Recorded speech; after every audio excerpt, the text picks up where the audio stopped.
I stood on the threshold of my daughter's house, trying to save her from the ruins, and she shouted at me, "Go away, or I'll call the police," her voice trembling with rage and her eyes glistening with coldness. So I smiled, turned around, went and dialed the realtor's number. If they want to lose their house so badly, then I will help them. You won't believe what I did. Before we continue, please subscribe to the channel and let us know where you're listening in the comments. Austin's face turned crimson as he slammed the credit report down on the break room table. Coffee sloshed from his mug onto the scattered papers. Bank statements I'd pulled from my jacket pocket. Printouts that told a story he never intended me to read. "Where the hell did you get these?" His voice cracked like a teenager caught stealing. I kept my tone level, the way I'd learned to speak to panicked contractors when a foundation started settling wrong. The bank called my house by mistake.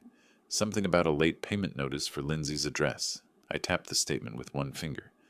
$53,000, Austin, in gambling debts, secured against my daughter's house. He stepped closer, close enough that I could smell his cologne mixed with nervous sweat. The fluorescent lights above us buzzed like angry wasps.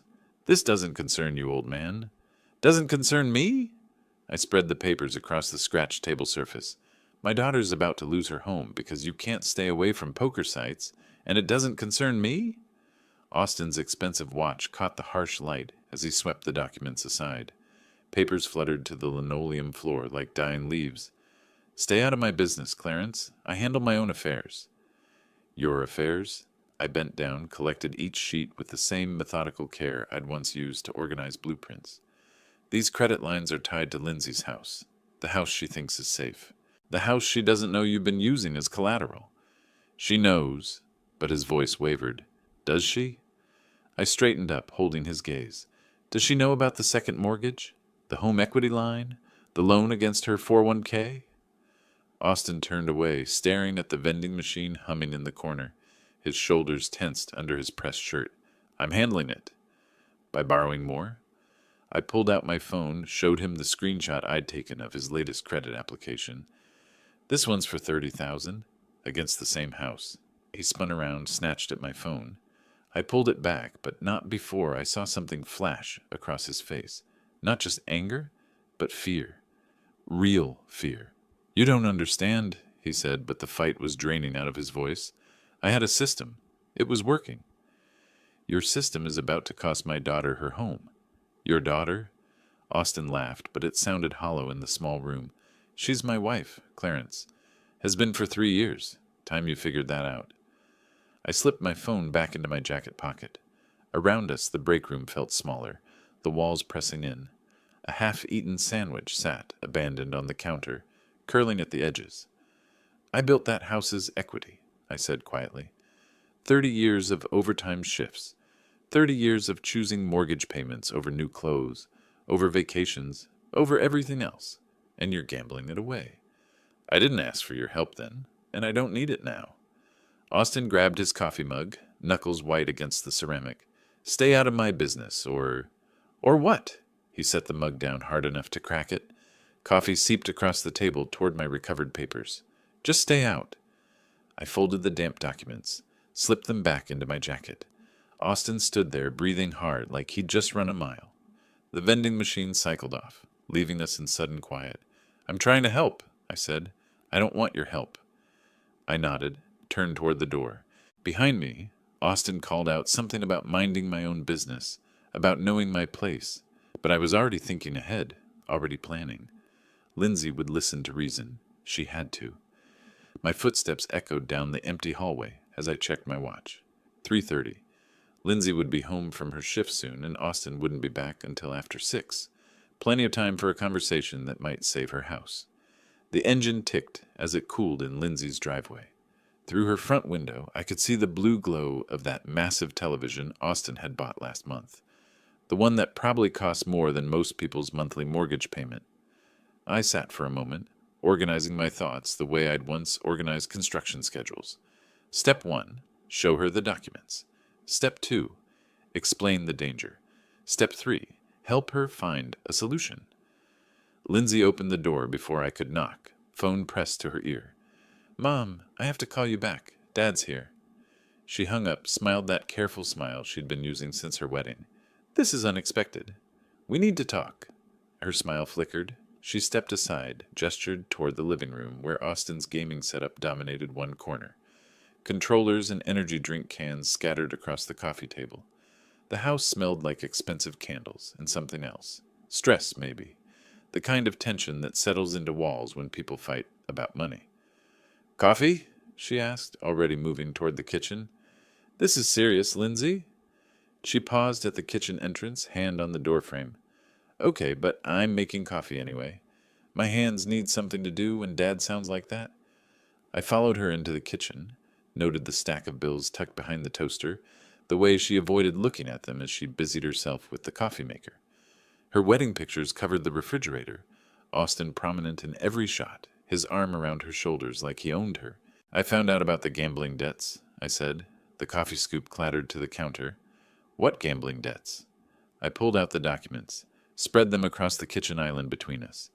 Bank statements, credit reports, loan applications, all bearing Austin's signature, all tied to her address. $53,000, maybe more. He's been using your house as collateral. Lindsay's face went white, then pink, then red. That's impossible. It's right here. I pointed to the home equity line statement. Second mortgage for $30,000, this credit line for $15,000, and this... No. She swept the papers aside, scattered them across the tile floor. Austin would never do that. He would never risk our house. Lindsay, look at the documents. These are fake.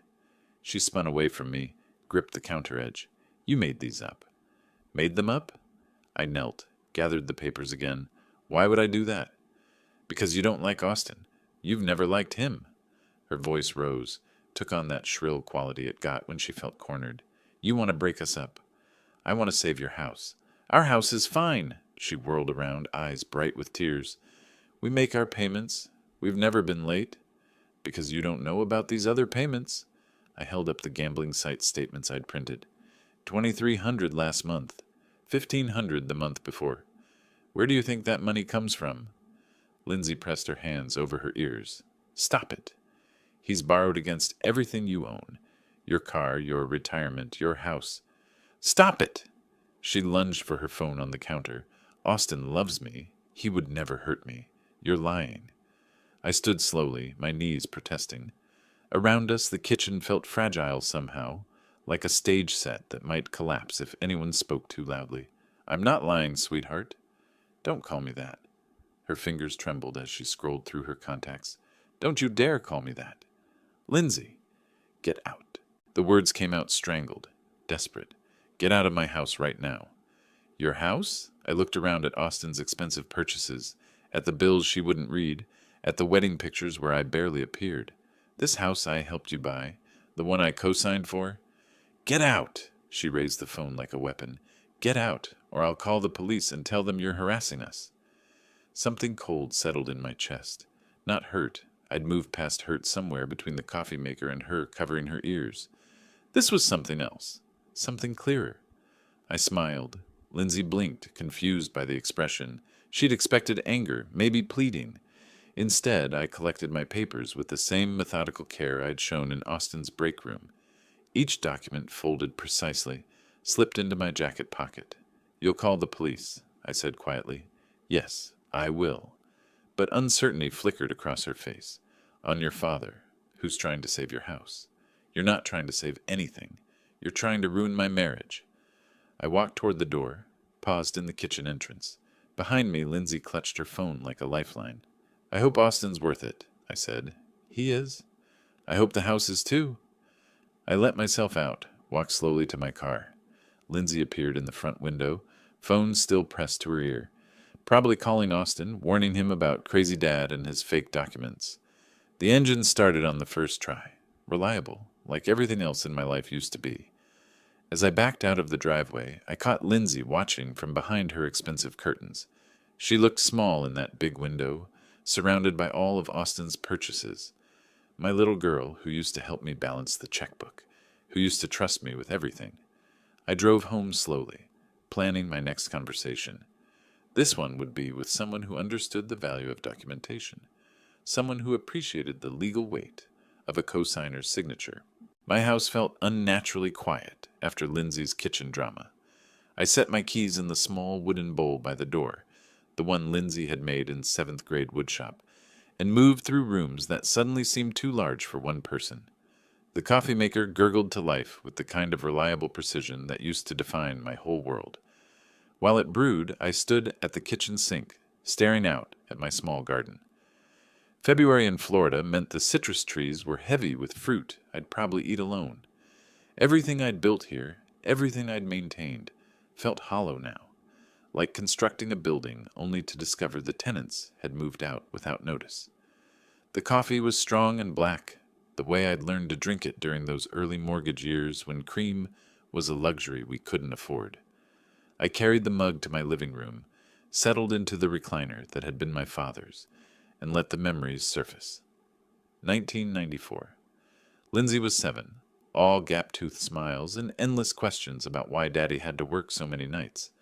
I'd taken a second job at the concrete plant, mixing foundations until my back screamed and my hands cracked from the lime. 12-hour shifts at the engineering firm, then 6 more hours pouring concrete. 18 hours a day so we could make that mortgage payment 3 days early every month. "Why do you pay extra, Daddy?" Lindsay had asked once, sitting on my lap while I filled out the payment stub by hand. Her small finger traced the numbers I'd written, always $50 more than required. "Because the bank charges interest every month," I'd explained. "If we pay extra toward the principal, we save money later." She'd nodded solemnly like she understood compound interest at age 7. "So we'll own the house faster?" "That's right, sweetheart. So it'll really be ours." The memory tasted bitter now, mixed with coffee and 30 years of irony. I'd scrimped and saved and calculated every extra payment, thinking I was securing her future, teaching her the value of ownership, of building equity instead of throwing money away on rent. I remembered the year we couldn't afford a vacation because the water heater died. Lindsay had cried about missing the class trip to Disney World, while I spent our vacation fund on plumbing repairs. "It's our house," I told her. "When you own something, you take care of it." But she'd forgotten that lesson somewhere between her wedding dress fittings and Austin's promises. Forgotten the nights I'd eaten peanut butter sandwiches for dinner so she could have fresh fruit in her lunchbox. Forgotten the overtime hours that paid for her college, her car, her wedding. Austin had never worked overtime in his life, never calculated mortgage payments or balanced a checkbook, or chosen between groceries and gasoline. Austin lived in a world where money appeared when needed, where consequences were abstract concepts that happened to other people, and Lindsay had chosen that world over mine. My coffee had grown cold while I'd been remembering. I set the mug on the side table, next to the photo of Lindsay at her high school graduation. She'd been so proud that day, so excited about starting college debt-free because her careful father had been planning and saving since she was 7 years old. "I did it all for her," I said aloud, my voice strange in the quiet house. But that wasn't entirely true anymore, was it? She'd made her choice when she told me to leave, when she chose Austin's lies over my documentation, when she threatened to call the police on her own father. Now I had a different choice to make. I could walk away, let Austin's gambling addiction destroy everything I'd built, let them lose the house I'd worked 18-hour days to secure. Let 30 years of sacrifice evaporate because my daughter preferred comfortable lies to uncomfortable truths. Or I could fight back, not as a father trying to save his ungrateful child, not as a grandfather worried about future grandchildren having a stable home. Those motivations had died in Lindsay's kitchen when she covered her ears and called me a liar. I could fight as someone who'd been cheated, someone whose 30 years of equity was about to disappear into Austin's poker addiction. Someone who'd been dismissed and disrespected and told his opinion didn't matter. The house settled around me with small creaks in size. Everything here was paid for, maintained, organized. Proof that careful planning and steady effort created lasting value. Austin's philosophy was the opposite. Borrow against tomorrow to pay for today's pleasures. Time to see which philosophy survived a real test. I stood up, stretched muscles that remembered lifting concrete bags and crawling under houses to check foundations. My body might be older, but my mind still worked like an engineer's, problem identification, resource assessment, solution implementation. Austin and Lindsay thought they held all the cards because they had possession of the house. They'd forgotten about the documents I'd signed 30 years ago, documents that made me more than just a concerned father. I needed to review those papers, refresh my memory about exactly what rights I'd retained when I'd helped them buy their dream home. My filing cabinet waited in the home office, organized with the same precision I'd once brought to construction projects. Somewhere in those folders was the legal foundation for my next move. My filing system had saved me countless hours over the years. Everything alphabetized, dated, cross-referenced. House, Lindsay occupied an entire hanging folder in the second drawer, thick with documents spanning from her original mortgage application to last month's property tax assessment. I pulled the folder, spread its contents across my desk under the bright LED lamp I'd installed last year. My reading glasses turned the papers sharp and clear. Loan application, credit reports from 2021, income verification forms, bank statements, and there, buried beneath Lindsay's employment history, the document I'd been looking for. The original mortgage application, both our signatures at the bottom, Lindsay's careful script next to my engineer's precision printing. But it was the section above our names that made me smile for the second time that day. Co-applicant, Clarence Brooks. Social Security number. Redacted relationship to primary applicant. Father co-signer, financial responsibility. Joint and several liability for full loan amount. I leaned back in my leather desk chair, the same one I'd bought when I made supervisor 20 years ago. Joint and several liability. The phrase carried legal weight that Austin, in all his financial cleverness, had apparently forgotten. The memory came flooding back with perfect clarity. March 2021.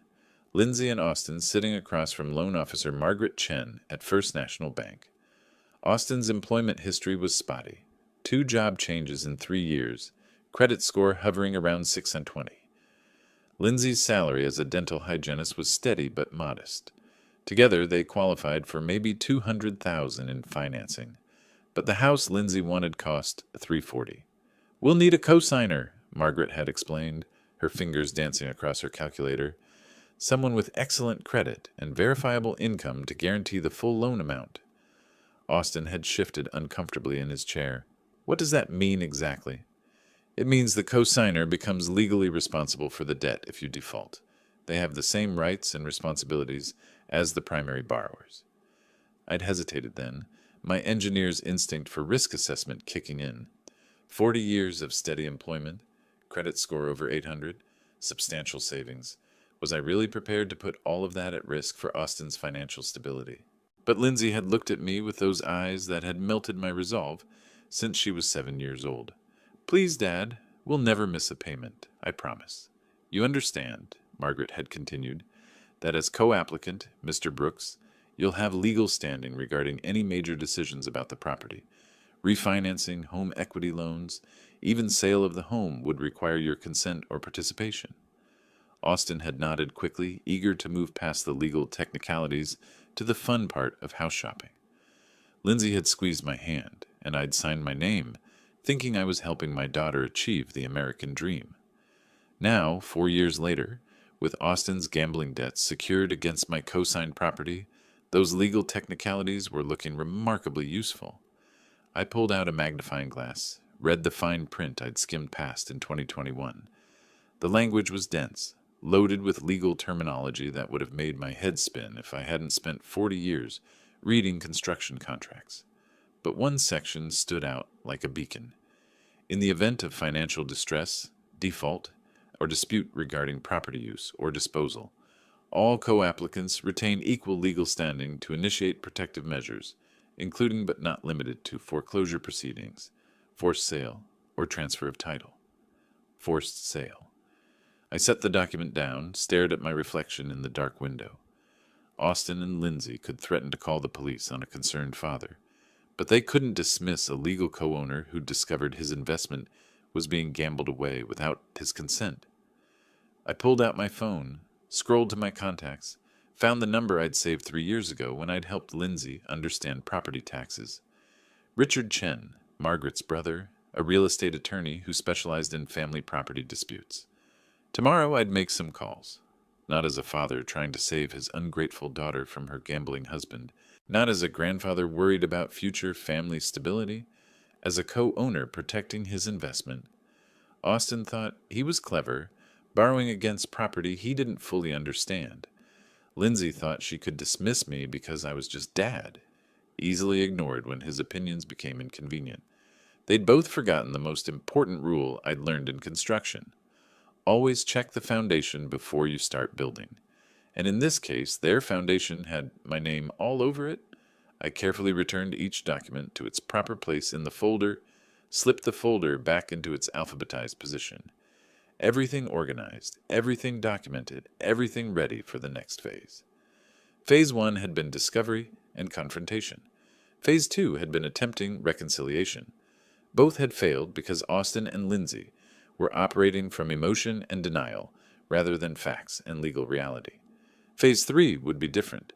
Phase 3 would involve people who understood the language of contracts and property law, people who wouldn't cover their ears when presented with inconvenient truths. I turned off the desk lamp, left my office in perfect order. Tomorrow would bring new conversations with new players. Tonight, for the first time since I discovered Austin's gambling debts, I felt like I might actually win this fight. After all, I'd been building foundations my whole life. I knew how to make things crumble when the support structure was compromised. And Austin's house of cards was about to discover just how solid my foundation really was. I'd barely settled into my evening routine when aggressive pounding rattled my front door. 3 sharp bursts, a pause, then 3 more. Through the peephole, Austin's face looked flushed and distorted. His expensive shirt wrinkled like he'd been pulling at it. I opened the door slowly, keeping the chain latch engaged. "Evening, Austin." "Open this door." His voice carried that edge I'd heard in the break room, but sharper now, desperate.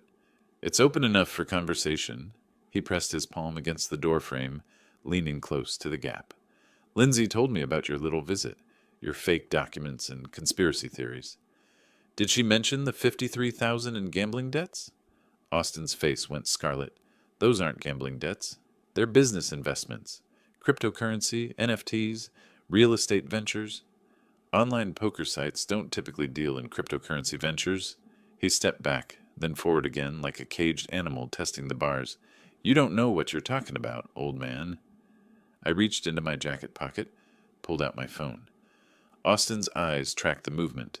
"Should I call Lindsay? Ask her to come over and hear your explanation about business investments?" "Don't you dare." He pointed a trembling finger at me through the gap. "You've done enough damage to my marriage." "I haven't done anything to your marriage. Your gambling addiction is doing plenty on its own." Austin slammed his palm against the door. "It's not an addiction. I have a system. I was making money until—" He caught himself, clamped his mouth shut. "Until what?" I kept my voice level, curious. "Until nothing. Look, you need to stay out of our business. Completely out. No more surprise visits. No more fake bank statements. No more poison in Lindsay's ear." "Or what?" Austin's smile had no warmth in it. "Or things might get unpleasant for you. Lonely old men living alone. Accidents happen." I studied his face through the narrow gap. Sweat beaded on his forehead despite the February chill. His left hand kept tapping against his thigh, a nervous rhythm I'd seen in desperate contractors who knew their bids were rejected. "Are you threatening me, Austin?" "I'm explaining reality." He leaned closer to the gap, and I caught the smell of alcohol mixed with his usual cologne. "Lindsay and I are happy. We're handling our finances just fine. You're not needed, not wanted, and not welcome in our lives." Interesting perspective. It's the only perspective that matters. Austin stepped back from the door, straightened his wrinkled shirt. "Stay away from us, Clarence. I mean it." I watched him walk toward his car, a BMW I now knew he couldn't afford. The engine started with the smooth purr of German engineering, purchased with borrowed money. He backed out of my driveway too fast, tires squealing slightly on the asphalt. I closed the door, slid the chain free, then engaged the deadbolt. Through my living room window, I watched Austin's taillights disappear around the corner. His visit had accomplished the opposite of its intention. Instead of intimidating me, it had confirmed that legal action was my only remaining option. Austin was spiraling. The gambling addiction he wouldn't admit to was consuming not just his money, but his judgment, threatening a man in his own home, making vague references to accidents. These weren't the actions of someone in control of his situation. I picked up my phone, scrolled through my contacts until I found the number I'd saved earlier. Richard Chen, Realtor. Tomorrow morning I'd begin transforming my legal discovery into concrete action. Austin thought he could intimidate me into silence. He'd forgotten that I'd spent 40 years dealing with contractors who promised the impossible, then threatened lawsuits when reality intervened. The difference was, this time, I held the legal cards, and unlike Austin, I knew exactly how to play them. Richard Chen's office occupied a corner suite in a glass building downtown, with market charts covering one wall and a view of the city's expanding skyline through floor-to-ceiling windows. He stood when I entered, extending a firm handshake that reminded me why I'd trusted him to help Lindsay understand property taxes 3 years ago. "Clarence, good to see you again, though I suspect this isn't a social call. I need a current market analysis." I settled into the leather chair across from his desk, pulled out the folder containing Lindsay's property information.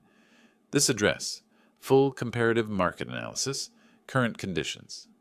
Richard opened his laptop, began typing. "This is your daughter's place, isn't it? The one we worked on tax assessments for?"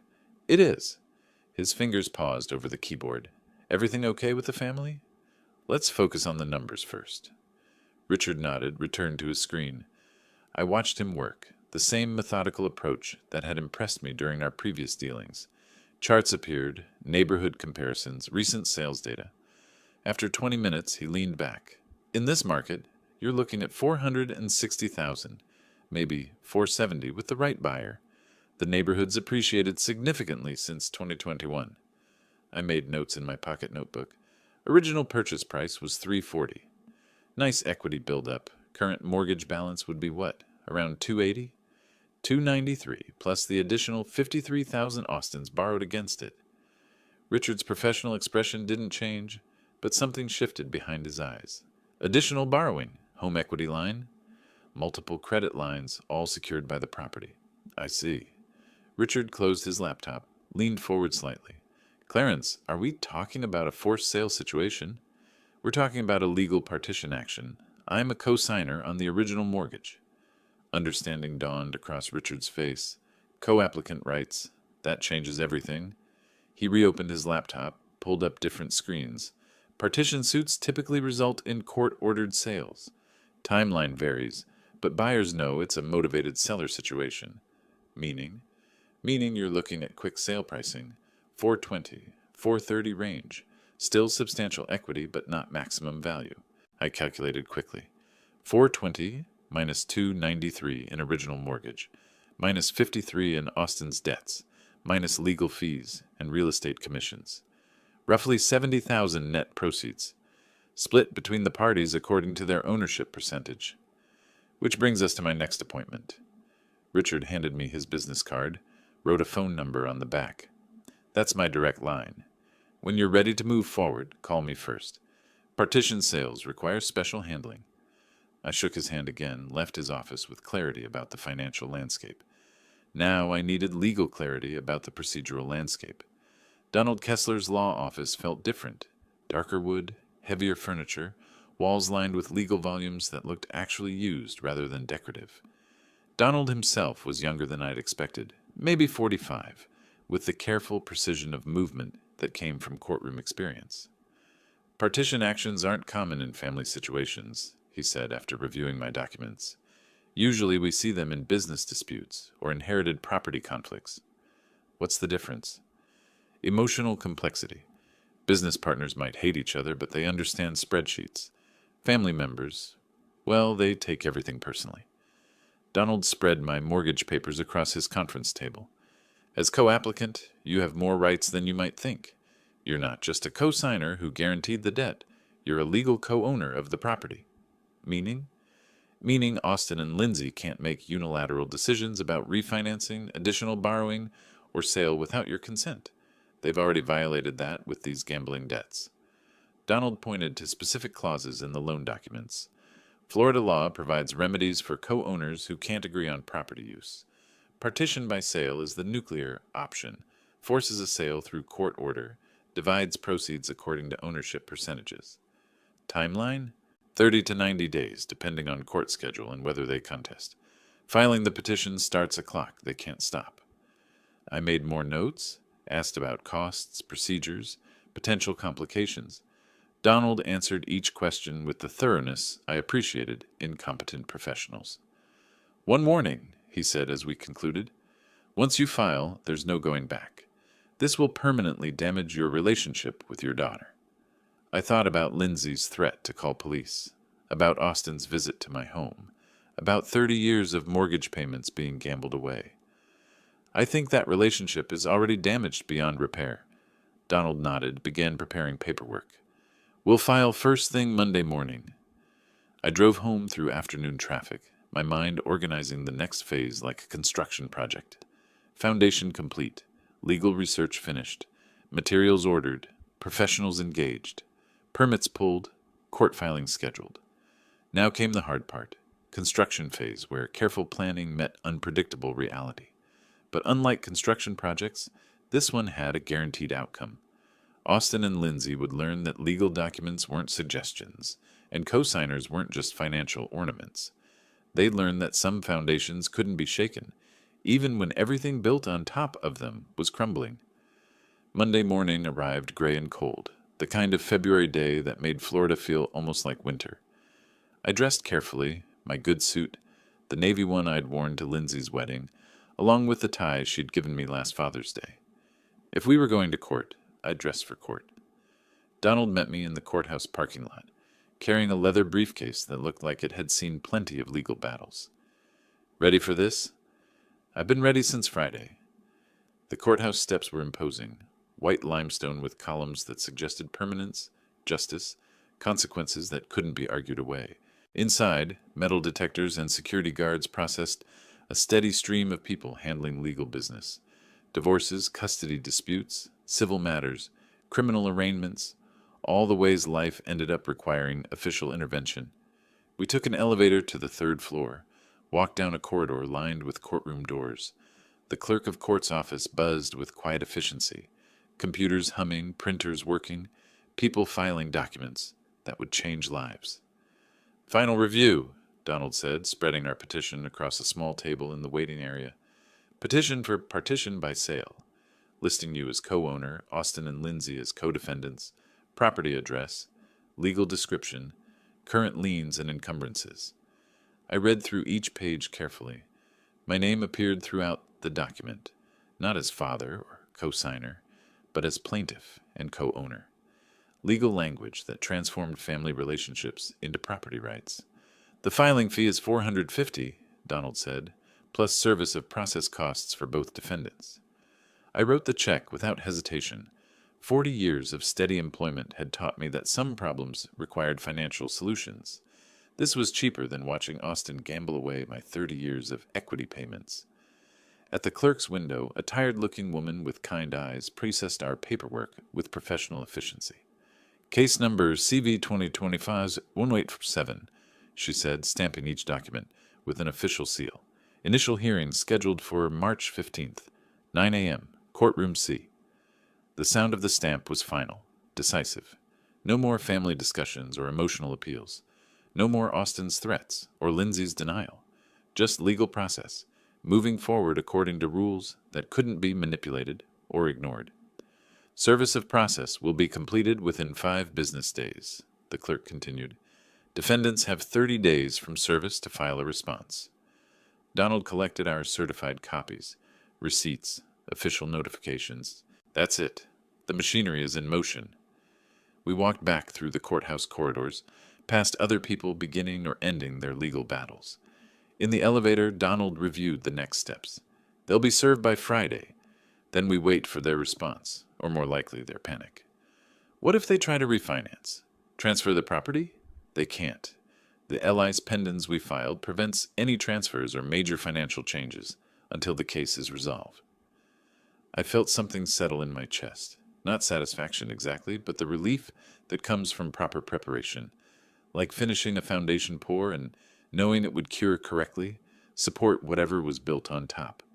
In the parking lot, Donald and I shook hands. I'll call you after they're served. Should be interesting. I drove home slowly, taking surface streets instead of the highway. My car radio played soft jazz while I processed what we'd accomplished. For the first time in weeks, Austin and Lindsay's choices couldn't affect me. The legal system would handle everything now, according to rules they'd have to follow, whether they liked them or not. At home, I filed my certified copies in the House Lindsay folder, right behind the original mortgage documents. Everything organized, everything documented, everything ready for whatever came next. My phone sat silent on the kitchen counter. Soon, very soon, it would start ringing. Austin and Lindsay would receive official papers from a sheriff's deputy, would realize this wasn't family drama they could dismiss with tears or threats. I made coffee, settled into my recliner, and waited. The next move was theirs, but the game was now being played by my rules. My phone started ringing Thursday afternoon. Lindsay's name appeared on the caller ID as I sat in my kitchen finishing a late lunch. I watched it buzz against the counter, let it go to voicemail. 2 minutes later, it rang again. Austin this time. I went to my living room, picked up a book, tried to read while my phone continued its electronic tantrum. By evening, I had 7 missed calls and 3 voicemails. The first message was Lindsay, her voice shaking. "Dad, please call me back. We got some papers today and I don't understand what's happening. Please just call me." Austin's message came an hour later. "What kind of game are you playing, old man? You think you can scare us with legal papers? This is family business, not some courtroom drama." The third message, Lindsay again, tears evident in her voice. "Dad, I'm begging you. Austin says you're trying to steal our house. That can't be true. Please call me back. Please." I deleted all 3 messages without returning the calls. Friday brought a text message marathon. Austin started early. "This lawsuit is ridiculous. No judge will side with you over family." Lindsay's texts were longer, more desperate. "Dad, I know we had a fight, but this is too far. Can't we work this out? I love you, but I love Austin too. Please don't make me choose." By evening, Austin's messages had turned threatening. "You're making a big mistake, bigger than you realize." I showed the text to Donald when he called with confirmation that both defendants had been served. "Standard reaction," he said. "Panic, denial, then anger. What matters is whether they file a response by the deadline." What if they don't? Default judgment. The court grants our petition automatically. Saturday brought a new wave of calls. I let them all go to voicemail, spent the day in my garden, pruning citrus trees and preparing beds for spring planting. Physical work helped me think, and I needed to consider my next moves carefully. Sunday's voicemail from Lindsay was different, calmer, more calculated. "Dad, Austin talked to a lawyer. He says this partition thing is just a scare tactic, that you don't really want to sell our house, you just want attention. So we're not going to play along. We're ignoring this whole legal circus until you come to your senses." I played that message twice, then called Donald. "They're not filing a response?" he asked. "Austin thinks it's a bluff." "Perfect. That's exactly what we want them to think." Monday morning brought silence. No calls, no texts, no voicemails. Austin and Lindsay had decided to ignore the legal system, confident that family relationships trumped property law. I spent the morning organizing my files, making sure everything was ready for the default hearing. Around noon, I drove to the courthouse and reviewed public records. Sure enough, no response filed by either defendant. That evening, I called Richard to schedule the property appraisal required for court-ordered sale. "They're not contesting?" he asked. "They think it's a family dispute that doesn't require legal response." Richard whistled softly. "That's going to cost them about $100,000 in equity." Tuesday brought one final voicemail from Austin, his voice carrying less conviction than before. "Look, Clarence, maybe we all got a little heated. Why don't you come over for dinner this weekend? We can work this out like family." I deleted the message and made coffee. Outside my kitchen window, my citrus trees were heavy with fruit, oranges and grapefruits that had taken years to mature, requiring patience and consistent care to reach their potential. Austin and Lindsay had made their choice. They'd decided that legal documents were suggestions, that court deadlines were optional, that property law didn't apply to their situation. In 2 weeks, they'd discover how wrong they were, but by then it would be too late to change their minds. The legal machinery I'd set in motion would complete its work, regardless of their family feelings or desperate last-minute appeals. I'd given them every opportunity to address the problem responsibly. They'd chosen gambling debts over family discussions, threats over honest conversation, denial over legal reality. Now they'd live with the consequences of those choices, whether they understood them or not. Donald's call came Wednesday morning while I was watering my citrus trees. "I need to discuss something with you," he said, his voice carrying the careful tone lawyers use when delivering unwelcome news. "Can you meet me at my office this afternoon?" I arrived at 2 o'clock sharp, found him reviewing a thick file folder. "Partition disputes can get ugly," he began without preamble, "especially when defendants realize they're actually going to lose their property. Austin's already made threats. That's what concerns me." Donald pulled out several case studies, spread them across his desk. Property disputes involving gambling addicts follow predictable patterns. First denial, then anger, then desperate actions. I studied the documents. Police reports, restraining orders, incidents of vandalism and intimidation. You're suggesting I'm in physical danger. I'm suggesting that staying in your current home might not be wise while this plays out. The idea hadn't occurred to me, but as Donald outlined the risks, it made strategic sense. Austin was spiraling, his gambling addiction consuming not just money, but judgment. Cornering desperate people in their own homes rarely ended well. That evening, I drove through apartment complexes near downtown, looking for temporary housing that met my criteria. Month-to-month lease, furnished, good security, reasonable proximity to the courthouse. The Palmetto Gardens complex fit perfectly, modest but clean with coded entry and an office manager who asked no unnecessary questions. "How long do you anticipate staying?" she asked while processing my application. 2 to 3 months, depending on legal proceedings. She nodded professionally, handed me keys to Unit 2B. Utilities included. Parking space 47. I spent Thursday evening packing essentials, clothes for 3 months, legal documents, basic personal items. Everything else stayed behind. The family photos on my mantle, the tools in my garage, the furniture I had accumulated over 40 years of steady employment. All of it would wait for my return, assuming I chose to return. Friday morning, I loaded my truck with 3 suitcases and a box of legal files. Before leaving, I walked through each room of my house, checking windows, adjusting the thermostat, making sure everything was secure. In the kitchen, I stopped mail delivery and set up forwarding to my new address. The house would sit empty but protected, like a foundation waiting for construction to resume. The apartment felt strange after 30 years in my own home. Generic furniture, neutral colors, no history attached to any corner or surface. But it also felt safe, anonymous, removed from the emotional battlefield my family had created. I sat in the unfamiliar living room, looking out at a parking lot instead of my garden, and felt something unexpected. Relief. For the first time in weeks, my phone wasn't ringing with threats or emotional manipulation. No one knew where I was, except Donald and Richard, both bound by professional confidentiality. Austin and Lindsay could rage and scheme and threaten all they wanted. They'd be performing for an empty house, their anger echoing through rooms that no longer contained their target. My truck keys sat on the kitchen counter of apartment 2B, ready for whatever came next. The legal machinery would continue its work regardless of where I slept or ate breakfast. Court dates would proceed. Property evaluations would be completed. Sale orders would be executed. The difference was that now I could watch it all unfold, from a position of safety and strategic distance. Austin's gambling addiction was his problem. Lindsay's denial was her choice. The consequences of both were no longer my daily burden to carry. I unpacked my clothes into the apartment's small bedroom dresser, each item representing a practical decision to prioritize my well-being over family chaos. For 40 years, I'd been the responsible one, the reliable one, the one who solved other people's problems. Now I was solving my own problem, and the solution felt surprisingly liberating. From my apartment window, I could see the courthouse's clock tower 6 blocks away.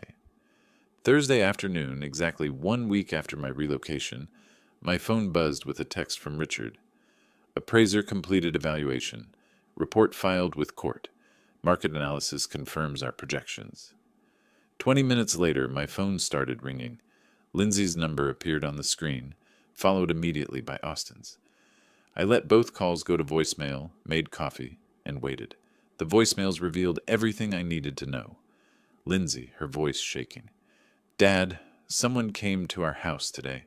A man with a clipboard and camera, measuring everything, taking pictures.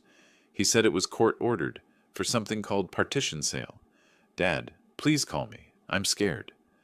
Austin barely controlled fury. What kind of sick game is this, Clarence? You sent some appraiser to our house? Our neighbors saw him, asked questions. You're embarrassing us. Call me back. Now. I deleted both messages, opened my laptop, checked the court's electronic filing system. The appraiser's report was already uploaded. $437,000 valuation, with detailed photographs and condition assessments. Professional, thorough, devastating. My phone buzzed again. Text from Lindsay.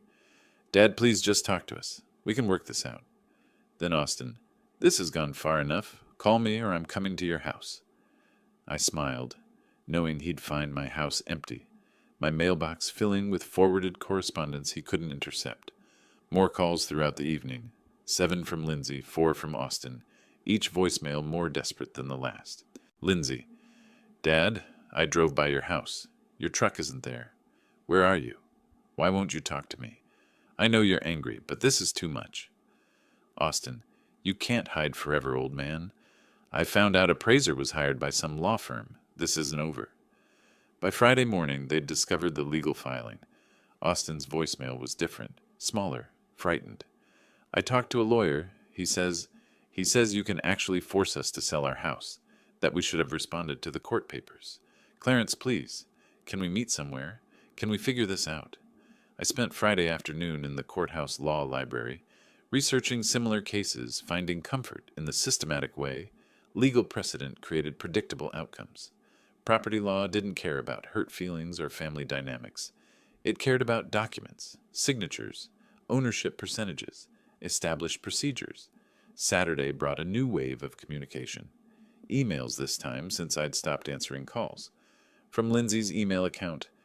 Dad, I understand you're angry. Maybe I was wrong to threaten to call police. Maybe Austin has been borrowing too much money. But forcing us to sell our home? This will destroy our credit, our marriage, our future. Please don't do this. From Austin. Look, I admit I have a gambling problem. I'll get help. Gamblers, anonymous, counseling, whatever you want. Just stop this lawsuit. We can pay you back over time. I forwarded both emails to Donald with a brief note. For the file. Sunday evening, my phone rang 15 times. I turned off the ringer, went to bed early. Monday morning brought new developments. Richard called with updates.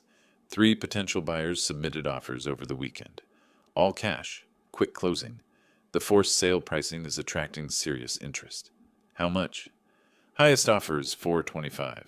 $10,000 below appraisal, but guaranteed 30-day closing. While I was talking to Richard, my phone buzzed with another call. Austin again. This time, when it went to voicemail, I could hear Lindsay crying in the background. Austin's voice defeated. Clarence, I know you can hear me. We drove around looking for your truck, asked your old neighbors if they knew where you went. No one knows anything. You disappeared like you planned this whole thing. A long pause, then. We're going to lose our house, aren't we? The lawyer says we waited too long to respond, that the court will just take it away from us. 30 days. We have 30 days to find somewhere else to live. Another pause. I'm sorry. Lindsay's sorry, too. We were wrong about everything. The gambling, the threats, telling you to stay away. But please don't make us homeless. We're family. I saved the voicemail, forwarded it to Donald with a note. Evidence of acknowledgement. Family? They'd discovered that word again, now that legal consequences were bearing down on them. Family hadn't mattered when they'd covered their ears and called me a liar.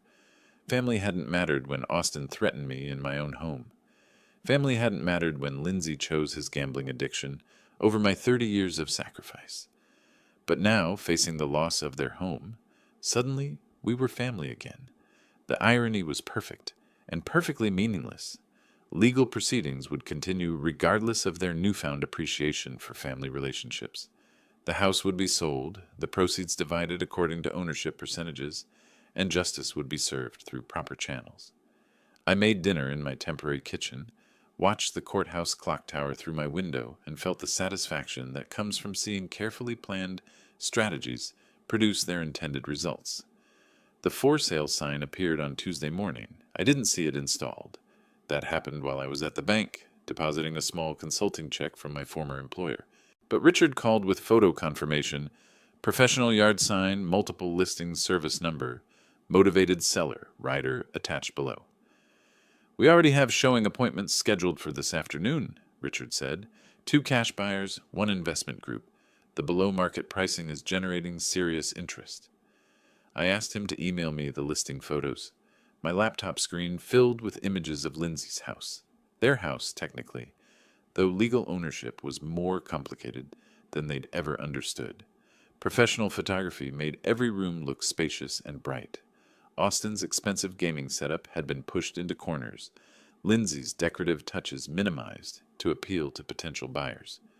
Their home had become a commodity, which was exactly what it had always been from the legal system's perspective. Wednesday brought the official documentation, certified mail to my apartment, notice of partition sale with specific timelines, buyer qualification requirements, and closing procedures. 30 days for current occupants to vacate voluntarily, followed by sheriff's assistance if necessary. I forwarded the documents to Donald, called to confirm next steps. "Everything's proceeding normally," he said. "They haven't filed any motions to delay or contest, which suggests they've finally accepted reality. Or they're planning something desperate. Possibly, but legally there's nothing they can do at this point. The sale will complete regardless of their cooperation." Thursday afternoon, Richard called with updates. We accepted the offer from the cash buyer. $425,000, 15-day closing, no contingencies. Your net proceeds will be approximately $78,000 after legal fees, real estate commissions, and outstanding mortgage balance. $78,000. Not a fortune, but substantial compensation for 30 years of mortgage payments on a house I'd never lived in. Money that represented justice served through proper legal channels, rather than family emotional manipulation. When do they need to be out? Closing is scheduled for March 28th. They need to vacate by March 25th to allow final walkthrough and key transfer. I marked the dates on my calendar, felt something settle in my chest.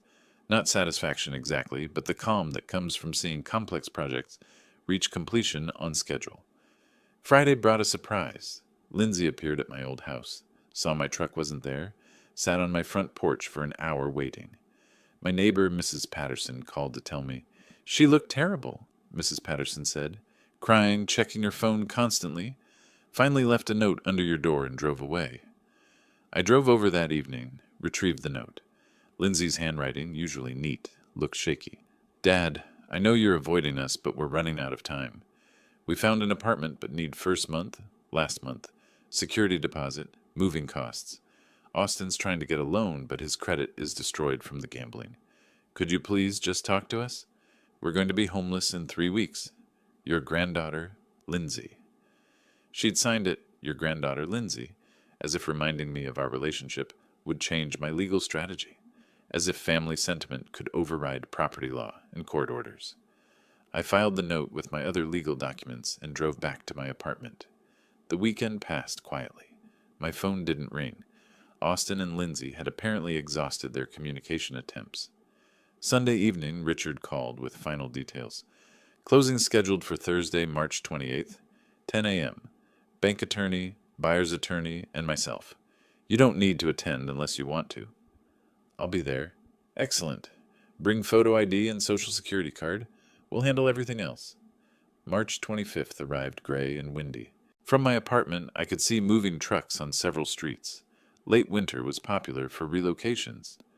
I wondered if Austin and Lindsay had managed to find their moving truck, their new apartment, their temporary solution to the consequences of their choices. My phone remained silent. No last-minute pleas, no final attempts at emotional manipulation. They'd apparently accepted that their former relationship with me was over, replaced by legal procedures they couldn't influence or avoid. Thursday morning, I dressed in my good suit, gathered my identification documents, and prepared to attend the closing that would officially end this chapter of my life. The legal system had worked exactly as Donald promised. Property disputes were resolved through established procedures, rather than family arguments. Justice was served through professional channels, rather than emotional appeals. In 4 hours, I'd receive a check that represented vindication of every principle I'd tried to teach Lindsay about financial responsibility, legal consequences, and the importance of treating family members with respect. Whether she'd learned those lessons remained to be seen, but the teaching phase was definitely over. The closing took place in a sterile conference room downtown, fluorescent lights humming over documents requiring signatures. Proceeds to plaintiff Clarence Brooks, the bank attorney read, $78,437. I signed where indicated, watched 40 years of property involvement reduced to electronic transfers and official stamps. By noon, my phone buzzed with bank confirmation of the substantial deposit, more money than I'd seen at once since retirement. Richard shook my hand in the parking lot. "Pleasure working with you, Clarence." Donald was more direct. "Justice served." Back at my apartment, I found a voicemail from Lindsay. "Dad, we moved out yesterday. Austin found a job in Jacksonville, so we're starting over there. I wanted to say I understand now. About the money, about Austin's gambling, about why you did what you did. I'm sorry it took losing our house for me to see it. I hope someday you'll forgive us. I love you." I played the message twice, then deleted it. Understanding consequences was different from earning reconciliation. Over the weekend, I toured condominiums in a golf course community. Most of our owners are former engineers, teachers, middle management, the sales agent explained, people who saved consistently and planned for retirement, people who understood that financial security came from systematic effort rather than gambling schemes, people who treated legal documents as binding rather than suggestions. I made an offer on a corner unit with a garden view. Austin and Lindsay were starting over in Jacksonville with damaged credit and expensive lessons about disrespecting family and legal obligations. They'd chosen threats and denial over responsibility, assuming family relationships exempted them from consequences. Thursday afternoon, I walked through my new condo, sunlight streaming through windows overlooking the golf course. I'd join the retirees there soon, not as someone fleeing family obligations, but as someone who'd successfully defended his legal rights against people who'd mistaken kindness for weakness. Justice had been served, lessons had been learned, and I had a new life to build, funded by principles systematically executed through proper legal channels. The foundation was solid. Construction could begin whenever I was ready. If you like this story, please like this video, subscribe to the channel, and share your impressions of this story in the comments. To listen to the next story, click on the box on the left. Thank you for watching.